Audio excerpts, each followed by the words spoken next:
संगीन गद्दारी केस में परवेज मुशर्रफ की सजाए मौत बरकरार। सुप्रीम कोर्ट ने साबिक सदर की अपील गैर मौसर करार दे दी। पेशावर हाई कोर्ट में पीटीआई इंट्रा पार्टी केस की समाअत। 5 वकला के दलाइल मुकम्मल। मजीद 9 फरीकैन दलाइल देंगे।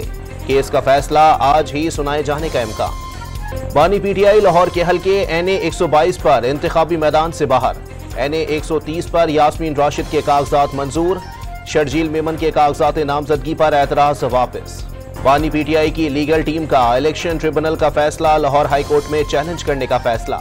ट्रिब्यूनल फैसले को गलतम करार देने की इस्तदा की जाएगी। तहरीक इंसाफ ने सुप्रीम कोर्ट में बल्ले के निशान की दरखास्त वापस ले ली। अदालत ने वापस लेने की बुनियाद पर दरखास्त खारिज कर दी। MQM की कराची के हल्के NA 242 पर सीट एडजस्टमेंट की खबरों की तरदीद। मुस्तफा कमाल MQM के उम्मीदवार होंगे। खालिद मकबूल सिद्दीकी का बयान। नून लीग 15 जनवरी से इंतखाबी मुहिम का आगाज करेगी। मुल्क भर में 60 जलसे किए जाएंगे। नवाज शरीफ 17 जनवरी से अपने जलसों का आगाज करेंगे।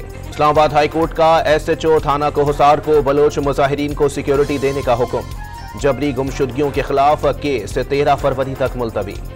मौसमियाती तब्दीलियों के बाइस पाकिस्तान को शदीद मुश्किलात का सामना करना पड़ा। $30 अरब से जायद नुकसान हुआ। निगरान वज़ीर आज़म का तकरीब से खिताब। निगरान वज़ीर आला सिंध ने ग्रीन लाइन मंसूबे की तकमील से मुताल्लिक विफाक को खत लिख दिया। मेयर कराची ने ग्रीन लाइन मंसूबा सुस्त रवि का शिकार करार दे दिया।